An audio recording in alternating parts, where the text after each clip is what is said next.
Hello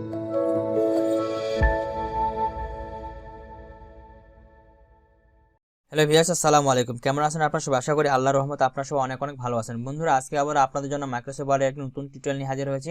আজকে আমরা কথা বলবো পিকচার ইফেক্ট যে অপশন আছে, এই অপশনটির ভিতরে আমাদের যে গ্লো অপশনটি আছে, এই গ্লো অপশনটির ভিতরে যতগুলো অপশন আছে দেখেন শুরু থেকে শেষ পর্যন্ত, এটা হচ্ছে আমাদের গ্লো অপশন। এই গ্লো অপশনের ভিতরে এখানে অনেকগুলো অপশন দেওয়া আছে, যেমন মোর গ্লো, ক্লার, তারপর গ্লো অপশন, তারপর গ্লো ভেরিয়েশন, নো গ্লো, এখান থেকে শুরু করে সম্পূর্ণ হচ্ছে আমাদের গ্লো অপশনের কাজ।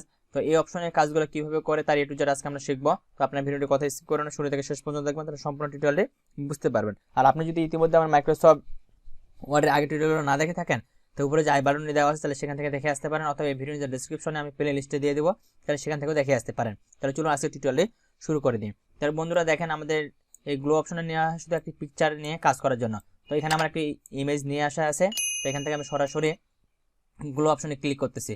গ্লো অপশনে ক্লিক করার সাথে সাথে প্রথমে যেটা দেওয়া আছে যে নো গ্লো, অর্থাৎ এখান থেকে আমরা কোনো গ্লো এখন ব্যবহার করিনি, যার কারণে কিন্তু কোনো গ্লো দেখাচ্ছে না। তো এখান থেকে আমরা গ্লো মানে হচ্ছে আমাদের ইমেজটা চারপাশে একটা বর্ডারের মতো আসবে আর কি, ঠিক আছে, এটাকে বলা হচ্ছে গ্লো।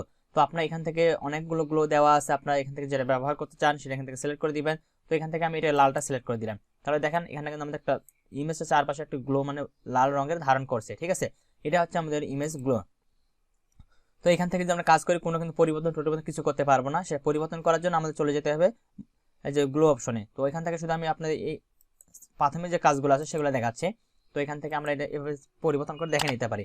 তো এখানে যে উপরে যেটি দেওয়া আছে নো গ্লো, অর্থাৎ আমরা ইমেজটা থেকে যদি গ্লোটা তুলে দিতে চাই, তাহলে গ্লো অপশনে ক্লিক করবো। গ্লো থেকে সবার উপরে যেটা দেওয়া আছে যে নো গ্লো, এটাতে আমরা যদি ক্লিক করি তাহলে কিন্তু দেখেন ইমেজটা কিন্তু যে গ্লোটা ব্যবহার করছেন সেই গ্লোটা কিন্তু এখান থেকে চলে যাবে। এইটা হচ্ছে আমাদের এই অপশনগুলোর কাজ। এখন আমরা দেখবো এখানে যে মোর কালার অপশনটি দেওয়া আছে। মোর কালার মানে হচ্ছে, মনে করেন এখানে আমি এই গ্লোটা ব্যবহার করতেছি, ইমেজের চারপাশে একটা লাল কালারের একটা কিন্তু গ্লো চলে আসছে। আমরা যদি চাই এই গ্লোর কালারটা আলাদা দিব, সেজন্য আমাদের মোর কালারে ক্লিক করো। মোর কালারে ক্লিক করলে এখানে আমাদের অনেকগুলো কালার চলে আসবে। প্রথমে যেমন দেওয়া আছে থিম কালার, তারপর স্ট্যান্ডার্ড কালার। তো আপনি এখানে যে কালারটা সিলেক্ট করে দিবেন, আমাদের ইমেজটা চারপাশে কিন্তু সেই কালারটা চলে আসবে এখান থেকে, ঠিক আছে। তো এখান থেকে আমি রেড কালারটা সিলেক্ট করে যদি দিই, তাহলে দেখেন রেড কালার ধারণ করছে। যদি আমি ব্ল্যাক কালারটা সিলেক্ট করে দিই, ব্ল্যাক চলে আসতেছে। এখান থেকে আমরা যে কালারটা সিলেক্ট করে দিই না কেন, সেই কালারটা কিন্তু সেখানে আমাদের শো করাবে। তো আপনারা এখান থেকে যে কোনো কালার সিলেক্ট করে দিতে পারেন। তো এখান থেকে আমি এই কালারটি সিলেক্ট করে দিলাম, তাহলে দেখেন এই কালারটি কিন্তু আমাদের এখানে চলে আসছে। তো এটা হচ্ছে আমাদের এই গ্লো অপশনের এই অপশনটির কাজ। এখন আমরা দেখব এই যে গ্লো অপশন, এই অপশনটির কাজ কি। এটা হচ্ছে সবচেয়ে গুরুত্বপূর্ণ। এটা যদি আমরা ব্যবহারটা ভালোভাবে জানতে পারি, তাহলে আমরা প্রপারলি ভাবে গ্লো অপশনের কাজগুলো ব্যবহার করতে পারবো। তো দেখেন আমি গ্লো অপশনে ক্লিক করলাম। ক্লিক করার সাথে সাথে আমাদের গ্লো অপশনের যে কয়টি অপশন আছে দেখতে পাচ্ছেন, গ্লো অপশন, গ্লো অপশনে আমাদের এখানে 4টি অপশন দেওয়া আছে। প্রথমে দেওয়া আছে পার্সেন্ট, তারপর কালার, সাইজ এবং ট্রান্সপারেন্সি, ঠিক আছে। এই প্রত্যেকটি অপশন এখন আমরা কথা বলবো। তাহলে দেখেন আমি যদি প্রথমে যেটা দেওয়া আছে পার্সেন্ট, এখানে আমাদের বিভিন্ন ধরনের, অর্থাৎ এখানে যেগুলো আমরা দেখলাম আগে গ্লো অপশনে, এখানে যে ইফেক্টগুলো দেখলাম, এই যে ইফেক্টগুলো দেখলাম এখানে যে গ্লো ভেরিয়েশন, এই ইফেক্টগুলো কিন্তু আমাদের এখানে দেওয়া আছে, ঠিক আছে। এবং সব এখানকার সব উইন্ডোজটা এখানে দেওয়া আছে।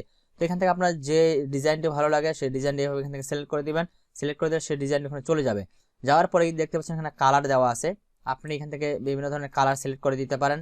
তো মনে করেন এখান থেকে আমি কালো কালারটা সিলেক্ট করে দিলাম, তাহলে দেখেন ইমেজটা চারপাশে কিন্তু আমাদের ড্রাগ মোডে চলে আসছে।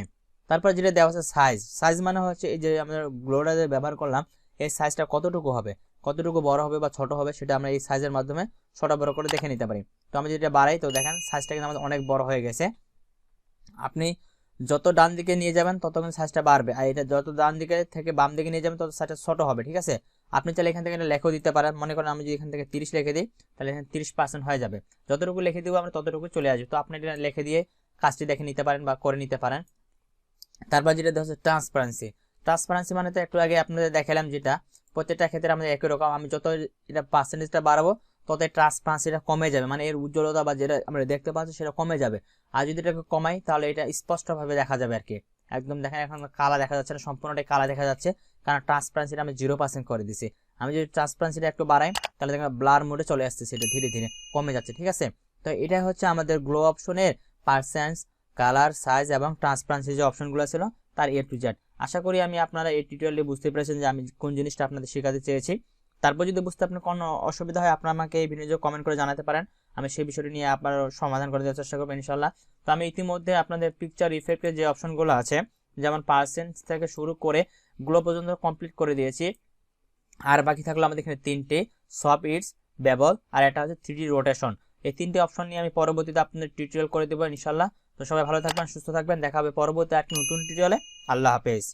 তো বন্ধুরা, এই ছিল আজকের টিউটোরিয়াল। আশা করি আপনাদের টিউটোরিয়াল ভালো লাগছে। যদি টিউটোরিয়াল ভালো লেগে থাকে অবশ্যই ভিডিওতে লাইক করবেন, কমেন্ট করে জানান কেমন হচ্ছে। আর পরবর্তী আপডেট সবার আগে পাওয়ার জন্য আপনারা যারা এখন পর্যন্ত আমার চ্যানেলকে সাবস্ক্রাইব করেন, please hit the subscribe button. তো সবাই ভালো থাকবেন, সুস্থ থাকবেন, দেখা হবে পরবর্তী আরেকটি কোনো মজাদার টিউটোরিয়ালে। আল্লাহ হাফেজ।